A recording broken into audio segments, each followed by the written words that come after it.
Hi అండి. ఈరోజు నా ఫుడ్ వీడియో వచ్చి టమాటో పికిల్.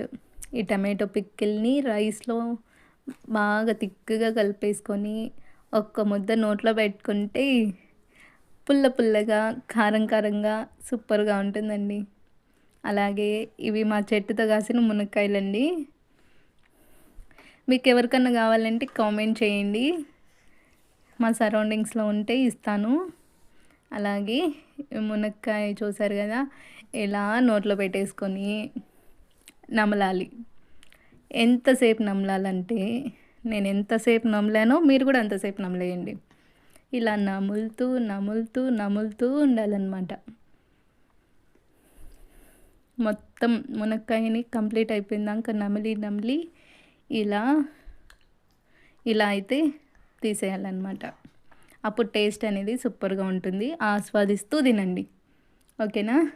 ఇవి మునక్కాయలు కట్ చేసుకునేటప్పుడు ఆ లేయర్స్ ఉంటాయి కదా! ఆ లేయర్స్ ఎక్కువ తీసేయాలి.